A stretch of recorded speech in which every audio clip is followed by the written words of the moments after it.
I really wanted to talk about a game I actually like. This is my dissection video of Lucidity Six-Sided Nightmares. If we haven't met before, my name is Luke. I make, play, talk about, and mess with tabletop games. Lucidity is one of my favorite games that I own, and from what I've seen, not a lot of people know about it. Part of that is likely the recency of the game, considering it was published in 2018. Another part is the limited reach of the game. To my understanding, it had a Kickstarter campaign, it was briefly sold on the publisher's website, and after that, it was a Barnes & Noble exclusive. The game is still available today on Amazon and secondhand markets like eBay. Spoiler alert, I highly recommend picking up this game if you like what you see in this video. This is the first video of its kind on my channel, so if you want more content like this, be sure to let me know by liking the video and letting me know what games you want me to dissect in the comments. So what is a game dissection on this channel? It's essentially just me talking about a specific game and its expansions if possible,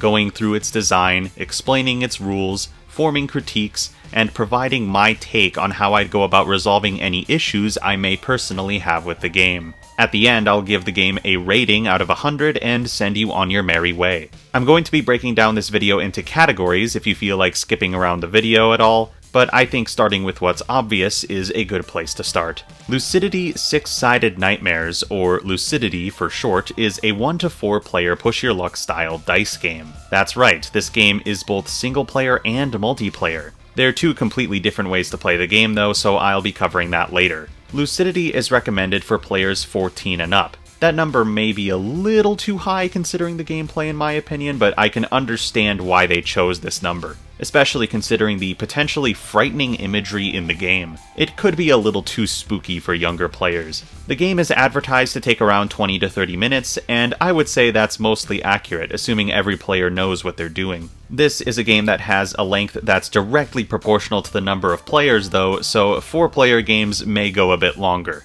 I purchased my original copy of Lucidity for $30 at Barnes & Noble, and I thought it was a steal at the time, but if you can find it on a secondhand market for cheaper, the deal is even better. Either way, you'll definitely be getting your money's worth considering the game components and the amount of fun you're likely to have with this game. Speaking of components, Lucidity comes with the game manual, 5 nightmare cards, 4 jumbo cards that are used to track your progress in the game, 4 little glass stone pieces meant to pair with the jumbo cards, a dice bag with a fancy little design, 4 turn summary cards, and 4 different types of dice. And each of these 4 dice types has 20 copies of itself included, meaning there are 80 total dice included in this game. See what I mean when I say you're getting your money's worth? 80 is such an absurd amount of dice for a game this price, and these dice aren't standard either. They're molded with symbols designed for this game specifically. Various releases of the game had even more to include, from extra dice in case you lose some,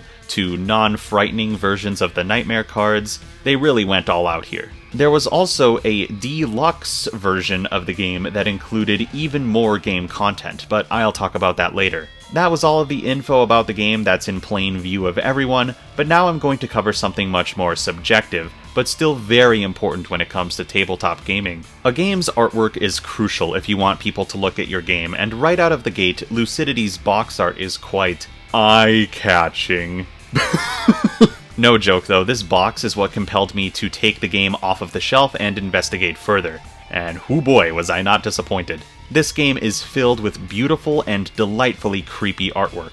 The game has a hand-drawn style and looks to be sketched with pencils, pens, and other inky tools, which is quite fitting for the creepy theme. If I'm not mistaken, the bulk of the artwork was done by William Webb, a tattoo artist who has tattooed some equally impressive and equally creepy things onto people's skin. The style and experience that comes from being a tattoo artist lends itself perfectly into this spooky game. The highlight of the artwork in this game is by far the nightmare cards. I'll be talking about their functionality in a bit, but I just want to gush about the artistic genius of these cards right now. Each of these cards is meant to represent a broad and general fear that humans are known to contain, and because of that, the artwork is abstract in a sense. You're meant to feel or understand the corresponding fear just by looking at these cards.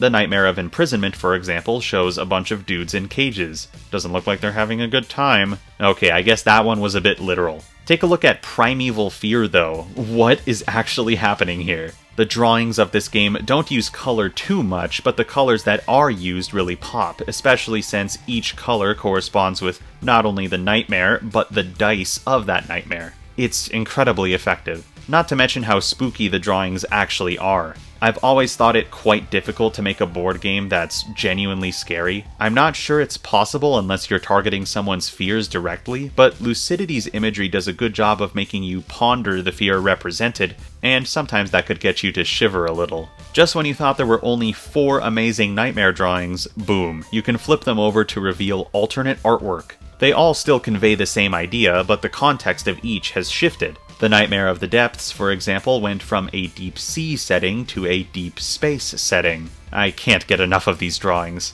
Oh hey look, there's a 5th extra nightmare for gameplay variety. And oh look, there's Bone Hunters in the deluxe box. These are actually incredible. One more art thing I'll talk about is the dice. Like I said, these dice are not standard. Each face of each die has a unique symbol that corresponds with the gameplay. Even the numbers have this nice decorative piece of flair. They didn't need to do that, but they did. The symbols are fantastic, instantly recognizable from each other, and they're just so cool. I feel like it's hard to articulate how cool the dice are over a video, but I think the main thing to remember is that you get 80 of them, and click-clacking all of them in the dice bag is a wonderful feeling. Overall, the artwork is one of the things that makes this game so fantastic. This game likely wouldn't be nearly as memorable or enjoyable if these perfectly sketchy and creepy drawings didn't accompany it. This is one of those rare games where I can't imagine it with a different art style. It's simply iconic. Before I get into the gameplay, I want to talk about one more thing that not all board games have, but it's always a treat when they do. This game has lore. I love when some games have lore or some sort of story to follow because it gives you, as a player, even more context on what you're getting into. I'm so happy some lore was included here. In some versions of this game's manual, there's a short story about a dreamer who has encounters with the various nightmares of the game within their dreams. It's a nice, short read. In the deluxe box, there's lore everywhere, and it provides important context, like how the Bone Hunters are actually cats. Aw, details like this are super cool in my opinion. The closer you can get your player to being fully immersed in a game, the better. And including stories and lore about what it's like to be a dreamer, aka a player, in the game's universe, does a lot to advance that goal. I'm not going to delve deep into the lore just in case you feel like reading it for yourself, but I want to acknowledge its existence, and that's what this section of the video has been for. Alright, now that the more outward topics are covered, it's time to talk about gameplay, starting with how to play. To start, each player gets a Dreamer card and a cool glass rock. The 4 main Nightmare cards get placed near the center of the play area for all to see. All 80 dice are placed in the bag and thoroughly mixed around. The player who had a bad dream most recently goes first, and the turn order goes clockwise around the table. The goal of the game is to get 15 points on your points tracker. How do you get points? By rolling them. All dice in the game have a chance to give you points, and when you roll points, you add them to your points tracker. How do you roll dice? Preferably with your hands. Anyway, at the start of your turn, you need to choose a sleep track. There are 3 sleep tracks to choose from: the 3 track, the 4 track, and the 5 track, or as I like to refer to them, the easy track, the mid track, and the risky track. When you pick a track, place your glass rock over the first number in the track to signify this. Now you get to roll dice, because the first number of the track you chose tells you how many dice, aka dreams, you need to randomly draw from the dice bag.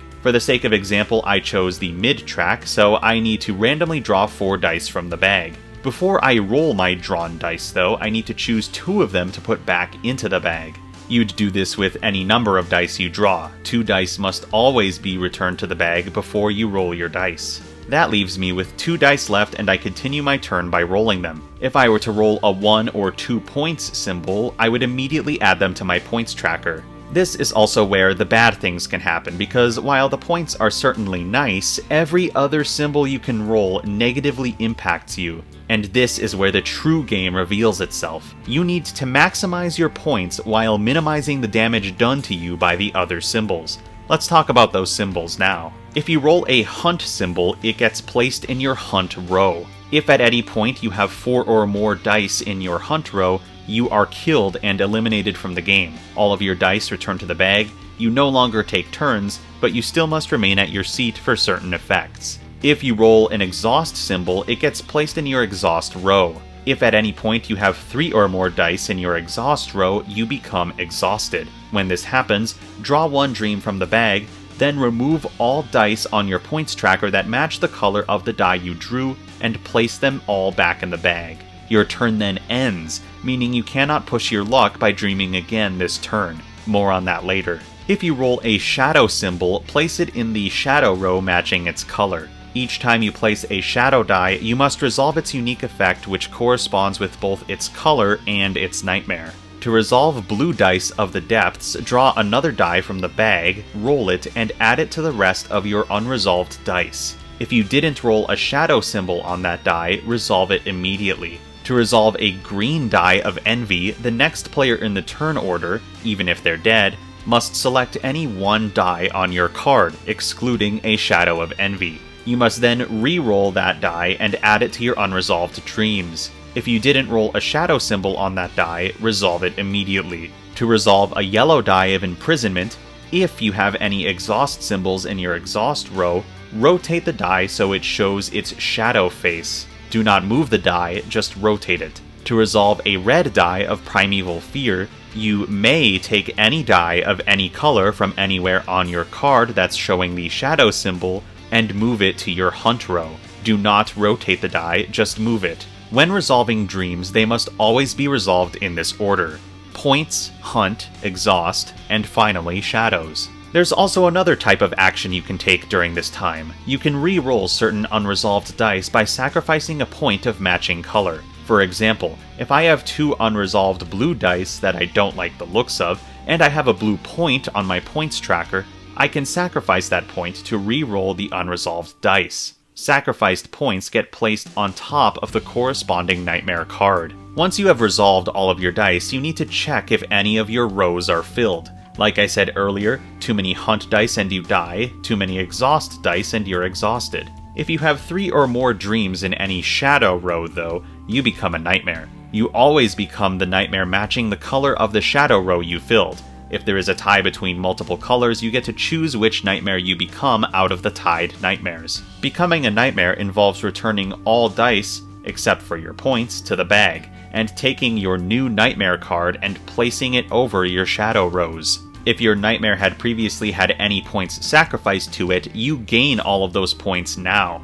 Your turn then ends, and during your future turns you play as a nightmare. More on that later. That's essentially everything that can happen from a single die roll in this game. Assuming you aren't exhausted, a nightmare, or dead, you can now choose to either rest or push your luck by dreaming again. If you choose to rest, your turn ends, but you also get to remove something negative from your card. You can either remove 1 die on its shadow face, or all dice on their exhaust face, and place them back in the bag. This adds an extra layer of strategy and complexity to resolving yellow and red dice.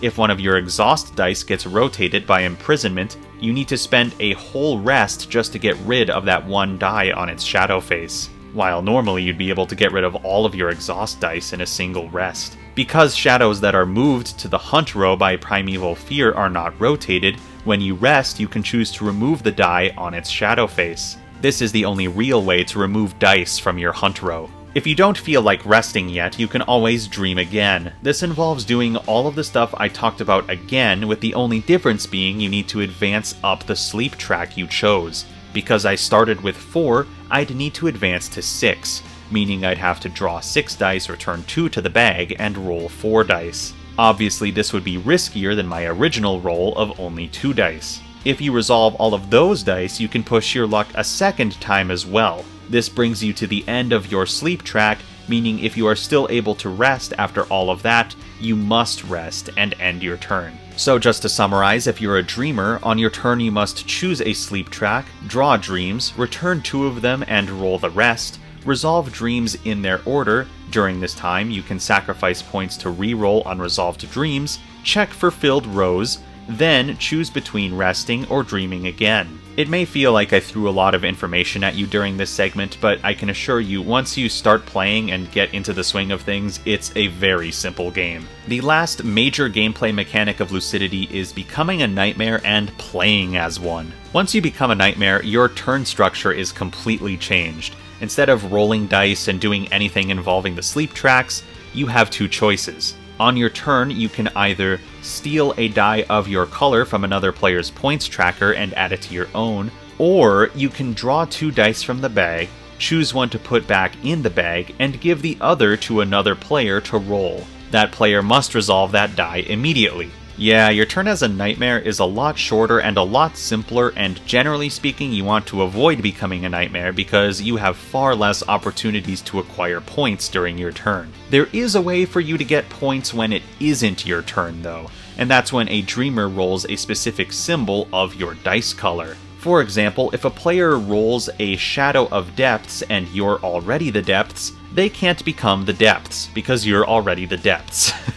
But them rolling the Shadow triggers your Depths special ability. Whenever a Nightmare ability is triggered, that Nightmare always gets to steal the die that triggered it and add it to their points tracker as points. But then each Nightmare also gets to perform an extra action that's meant to either further benefit them or further hurt the remaining Dreamers. The really cool part about these abilities is that each of the 4 nightmares, 6 if you count the 2 sides of temptation, are unique. And that means it's time for a quick nightmare tier list. The least powerful nightmare, in my opinion, is Red Temptation. It's meant to replace Primeval Fear in the normal game, but it does the direct opposite of what Primeval Fear does. Primeval Fear is all about killing other players so they have no chance to win, but Red Temptation gets players further away from death in exchange for an extra point. I'd much rather be hurting a player than helping a player, and the point reward just isn't worth it. Not to mention, this ability has the chance to not activate fully, because if the player you're taking the point from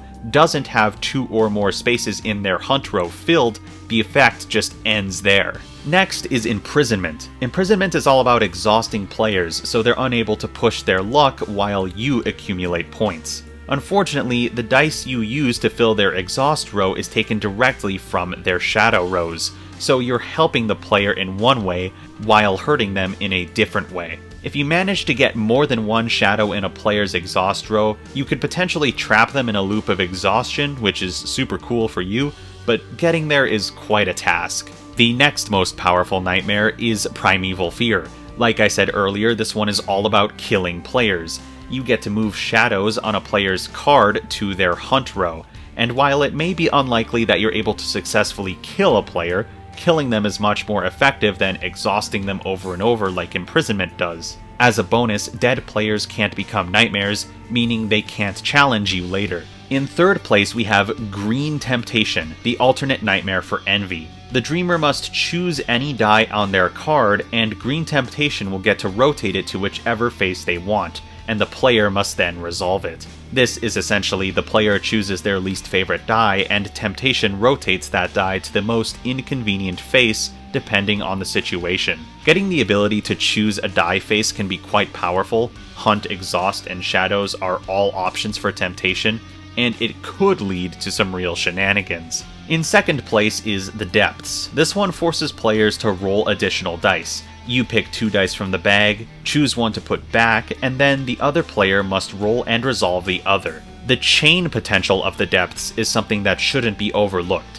What I mean is, if you draw another blue die and force the player to roll it, there's a chance they'd roll another Shadow of the Depths, meaning you'd get to repeat that process again and again. I've seen it happen before, and I've seen Depths win in this way, not to mention all of the other options you have with all of the other colors of dice you could potentially draw. Finally, the best nightmare in the game, in my opinion, is Envy. Envy is the only nightmare that has the choice between 2 different effects whenever their ability is triggered. You can either force the player to re-roll a die of your choice, or you can gamble. You can force the player to choose any 2 dice on their card to re-roll.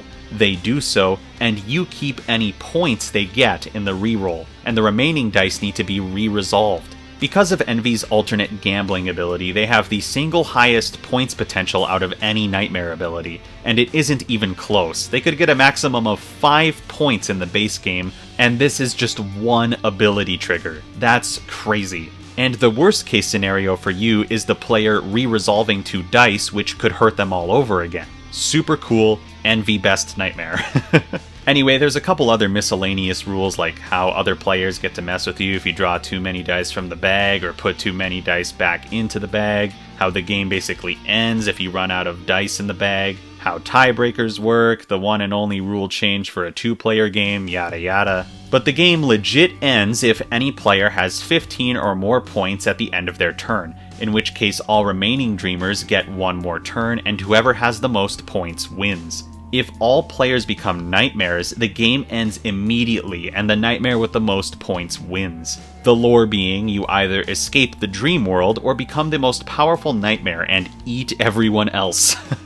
I'm not done with rules yet though, because the Kickstarter exclusive Deluxe box of Lucidity contained 3 separate expansions. I'm fortunate enough to own the Deluxe box, so I'm going to talk about all of the expansions now. The first and most substantial expansion is the Bone Hunters expansion, the cats from earlier. The Bone Hunters essentially add a new type of die to the game, and god dang it, these dice are super cool. They have like bone chunks in them or something. These dice are also the highest risk, highest reward dice, and in this case the risk is completely involuntary, because if you draw a bone die from the bag, you cannot put it back in. You need to roll it. And once you roll it, it's permanent. You cannot re-roll, remove, move, rotate, or steal bone dice, and nightmares can't even give them to you. They are permanent in every respect.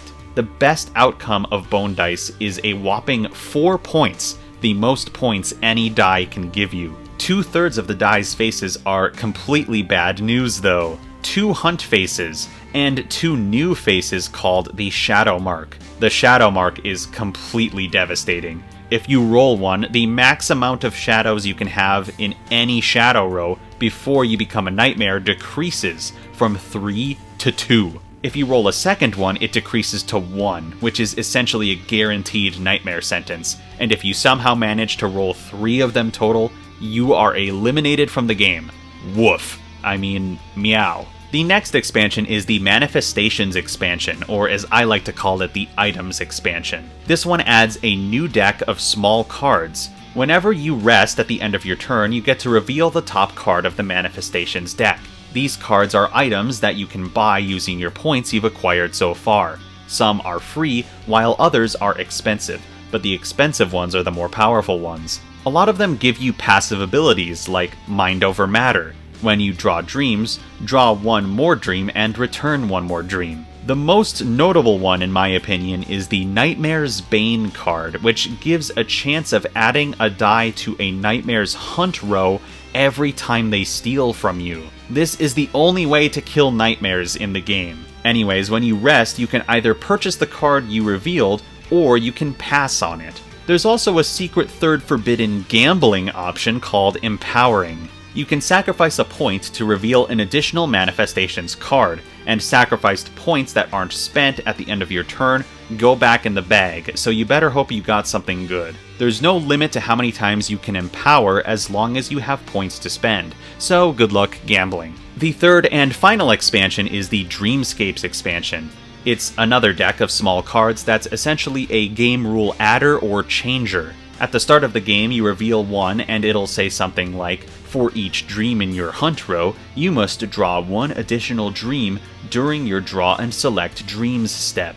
That one was called the Unending Stairs of Brass and Blood. Dang, that's metal. This is the simplest expansion for sure, meant to add some spice and replayability to the game and nothing more. And that's the basics of the multiplayer game, but what about the single-player variant I mentioned earlier? The setup of your Dreamer card is the same as in the normal game, but one of the leftover Dreamer cards gets flipped over and represents the nightmare you're going to be facing. You then randomly draw dice from the bag and fill up these columns on the right side of that card. Your turn structure is also the same as the normal game, but there's a couple of extra steps. For one, there's a new additional win condition. Instead of getting 15 power, you can instead have 2 or more power for each nightmare that has awakened when there are no dice left on the nightmare card. How do nightmares awaken?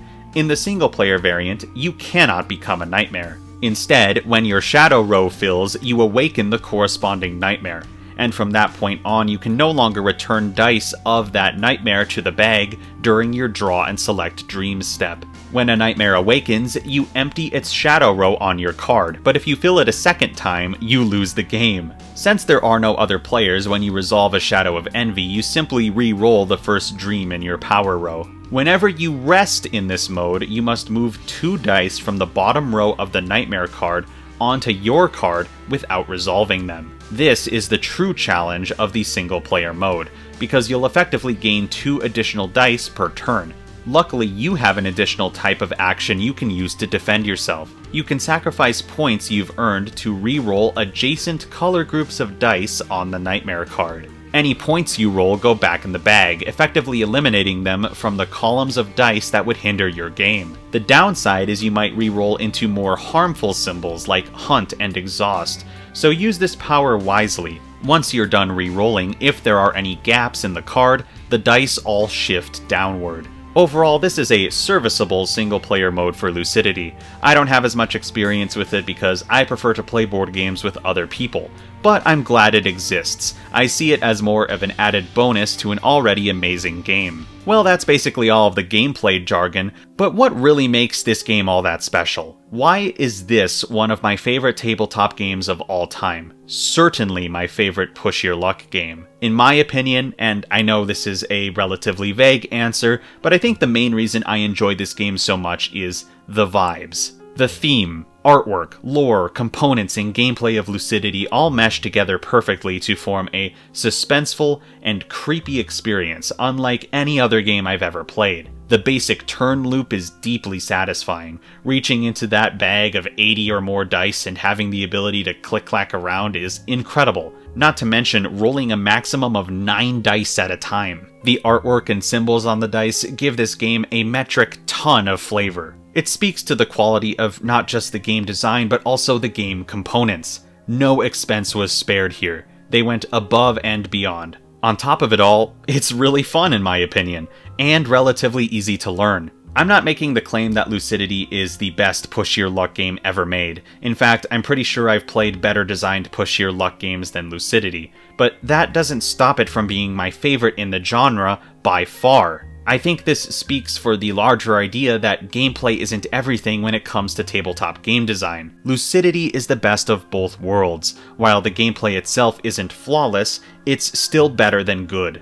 Great even. And the artwork, theming, and extras only serve to elevate the game even further. I hope I've made it clear enough how much I love this game because, as I just alluded to, the gameplay of Lucidity is not without a couple of flaws, and I do want to bring them up here. This is my actual dissection portion of the video. I'm not doing this out of hatred, but out of love for the game. Should there ever be a re-release of this game down the line or something like that, maybe my words during this critique-like section will have some meaning, but otherwise this will just serve to provide insight into the game design process and Lucidity as a whole. Even then, what I'm about to talk about is pretty nitpicky, so don't take it personally, comment section. Firstly, let's talk about the bone dice. If you didn't manage to get your hands on the deluxe box, you won't have this issue, but the bone dice themselves are physically different from the rest of the dice.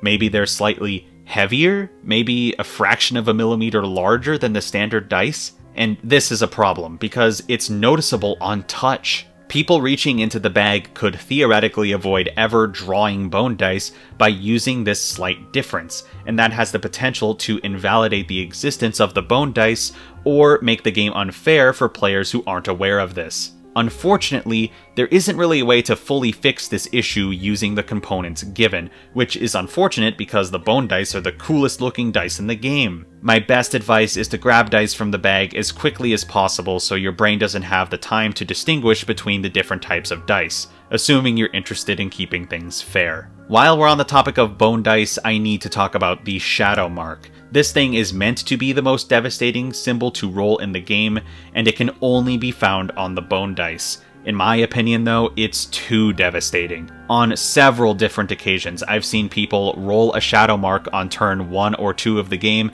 and to put it bluntly, there's no way that person is winning the game now. Because you're more likely to become a nightmare now that you only need to fill 2 shadow slots in any shadow row before you become one, If you don't want to become a nightmare, you'll basically be locked to the easy track, and that means you'll have far less opportunities to accumulate points when compared to other players who haven't been shadow marked. In general, you just have far less options and you end up rolling a lot less dice, and that's not a fun feeling. The alternative to this is simply giving in and becoming a nightmare as early as possible if you get shadow marked. After all, at that point, your shadow rows don't matter, but that's not a winning strategy either. Nightmares just don't have the power necessary to accumulate points at a rate even near what dreamers are able to do. This is why you generally want to stay a dreamer for as long as possible and only become a nightmare if you're forced to, or if there's a good opportunity presenting itself in the future turn or two. So really, once you've been shadow marked, you've almost always already lost, especially in the early game. Even if you only include one bone die in the entire bag, this still has a chance to occur. So if this were to be fixed, the effect itself or the properties of the bone dice would have to change. Some of you may not see this as a problem necessarily, but I do, and that's because I've seen the fun of the game completely taken away from certain players by a single shadow mark. So how would I go about fixing this? Honestly, there are a few ways. I think the best way is to just give bone dice some way to be re-rolled. It doesn't have to be super common or anything, there just needs to be hope for a shadow-marked player that they may be able to dig themselves out of the problem. Maybe there could be a specific manifestation that allows you to re-roll or remove a bone die for a price. Maybe there could be a new nightmare and accompanying shadow column that allows you to give dice to other players to re-roll, and that ability would surpass the bone dice ability, allowing you to give the bone dice away. Maybe all bone dice could be re-rolled once before they get locked in, so to speak. I'm not sure what the best solution would be, but my point is this issue has the potential to be fixed. Okay, moving on to the other expansions real fast. I like them a lot, I just wish there was more content in them. A bigger variety pool on both of these, especially in the Dreamscapes expansion, would really help them out. I also think some of the manifestations can be a little spendy at times. I understand why they are priced the way they are, but there are a lot of situations where the items aren't viable because of their price. I don't think that the prices should be changed, I just think maybe there could be more unique manifestations that cost 0 or 1 points to buy. Moving back to the base game now, nightmares are underpowered. I don't think there's a better way of saying it. I get that that's the point, you don't want to become a nightmare because it's harder to get points that way, but surely they could have a little bit more power in the game. I'm not kidding, 9 out of 10 nightmare wins occur when everyone becomes a nightmare. And this is one of the few times where becoming a nightmare is a strategy, because if you're the last dreamer and you have the most points, if you become a nightmare, you win immediately. Nightmares rarely stand a chance when dreamers aren't also attempting to become nightmares. Another problem nightmares have is their turn simplicity. Taking one die from someone or making another player roll one die isn't nearly as strategic or as exciting as a full dreamer turn, and it only takes a couple of seconds to accomplish. Meanwhile, dreamer turns take a lot longer, and if you're a nightmare, you're stuck waiting for them, hoping one of them rolls one of your dice just so you get to do something else. In general, dreamer turns can be quite long. I personally don't mind this too much because I can appreciate what other players are doing on their turns, but generally the player engagement lowers as the turns get longer.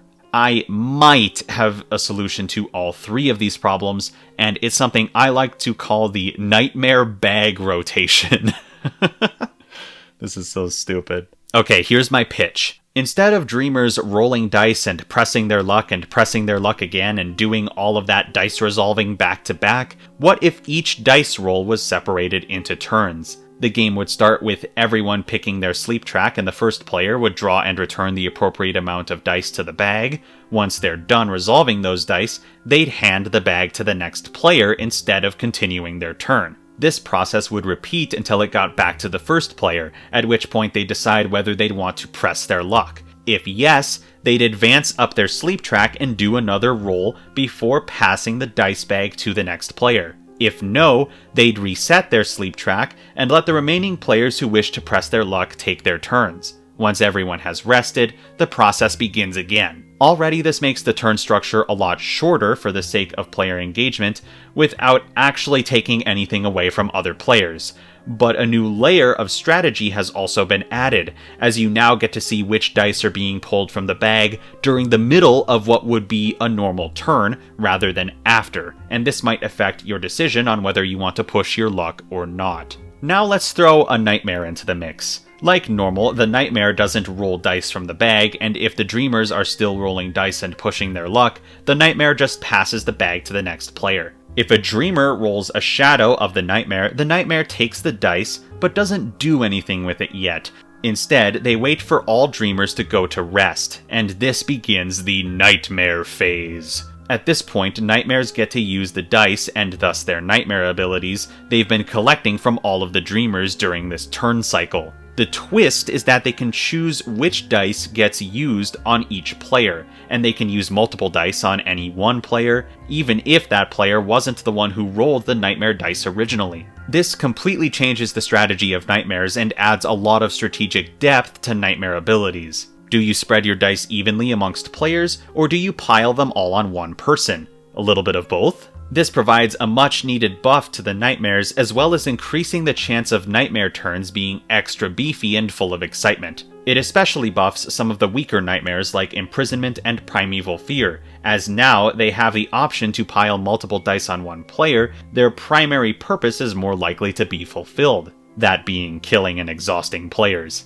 Primeval Fear would normally be lucky to just kill one player, but now they could do a little more damage. Obviously, a big change to the system like this would need fine-tuning, but I feel like the general idea would work well, and serve to solve all of these nitpicky things I've brought up. One more little nitpick I want to bring up is player interaction. Currently, there aren't many ways for dreamers to interact with each other, despite being in direct competition with each other. Nightmares interact with players frequently, but there's a chance there might not even be any nightmares in the game, and the only way for dreamers to interact with other dreamers normally is through Envy's Shadow Row ability. This isn't a bad thing necessarily, but it has the chance to make the game feel more like it's 4 people playing the same single-player game in the same room. I feel like the coolest way to remedy this would be adding more nightmares that involve direct player interaction, similar to Envy. Maybe that's just me wanting more Lucidity content though, I don't know. Okay, dissection over. So, how would I rate Lucidity? Well, my rating system is kinda nonsensical, and there are only 2 other games that I've ranked for comparison. MCE got a negative 36 out of 100, and Uno Mu got a 20 out of 100. Personally, I'd give Lucidity a much-deserved 86 out of 100. Not perfect by any means, but I personally love this game too much to give it a score any lower than that. If you want to give Lucidity a try for yourself, there are multiple different uploads of the game on Tabletop Simulator, and if your local Barnes & Noble is still cool enough to have copies, you might find it there. And you can reliably find it on Amazon. I'll leave a link to that one in the description, not sponsored. I highly recommend this game to essentially all gamers. It's well worth your money, even if you get nothing out of the gameplay and just want some cool dice and even cooler artwork. Let me know what you thought of this dissection. Lucidity is a game I'd be more than willing to mess with in my I Mess With Games series, so let me know if you'd want to see me attempt to resolve my critiques with the game, or add more stuff to it in that series down the line. And if you have any ideas about this game, or just feel like sharing your thoughts and experiences in the comments, feel free to do so. I'm still reading and responding to every comment I get as of making this video, and I'd love to see what you all have to say about the game. Lucidity fans, rise up! Thank you for watching. You'll hear my voice again in the next video. Bye!